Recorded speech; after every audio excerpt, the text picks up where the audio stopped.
Fillimisht ka vetëm një akuzë, dhe vetëm një ka pas, armbajtje pa leje.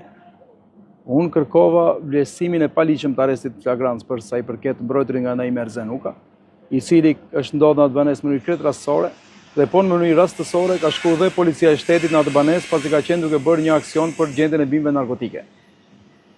I mbrojtëri nga Naim Erzenuka ka qenë nën vëzhgim dhe nën ndjekje nga policia e shtetit dhe krejtësisht i rregull dhe nuk ka shkthyer asnjë ligj të këtij shteti në cilin ne jetojmë.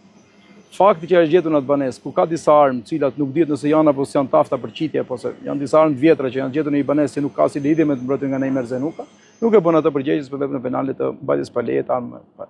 Cila ishte lidhja ti me Cumrakun dhe a dihet gjë nëse plagosja ka një plumë si ka ndodhur? Po, ngrita dhe zërin në gjykatë sot për sa i përket plagosjes të mbrojtërit nga Naim Erzenuka, i cili nëse do të ishte plagosur nga policia e shtetit, i kërkova gjykatës pa vlerësimin e paligjshëm të arrestit, pasi nuk është cilësuar në asnjë lloj deklarate që të jetë plagosur nga policia e shtetit apo nga Renea.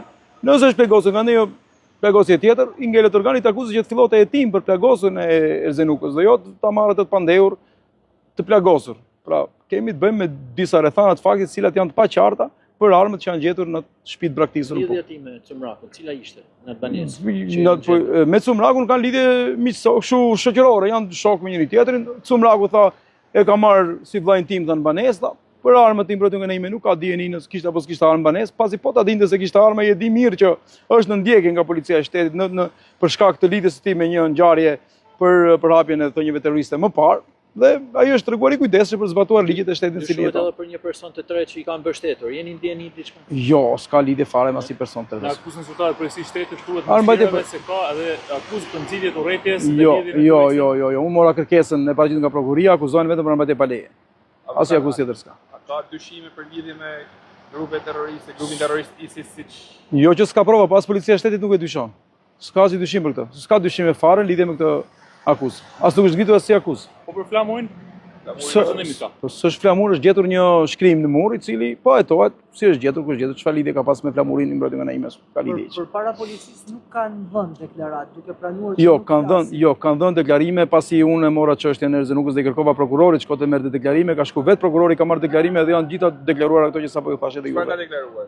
Që s'ka asnjë lidhje me armët, asnjë lidhje me vendngjarjen, s'ka pas lidhje me akuzën që i po i ngarkohet atij. Ku janë armët? Po se di Erzenukët kujt janë armës, së shtëpia e Erzenukës as nuk lidhet me Erzenukën me shtëpinë që është gjetur. Po Cumraku? Cumrakun mund ta pyesni. Ju ka thënë klienti?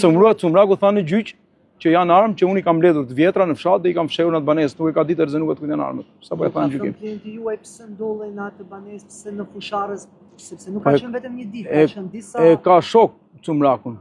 Se ka jetuar në atë banesë? Po s'ka jetu, ai ka jetu në Kamës, s'ka jetu në atë banesë fare as i ditë, jetu në Kamës. Se nuk janë dorëzuar policisë Kukës kur më shkuat ata për fillim? Se kanë dashur me evra, kanë dalë dorëzojnë, kanë fut plumin. Nëse nuk e shkruajnë letër, kanë dashur me evra, dalë ta vrasin. Nuk kanë rezistuar.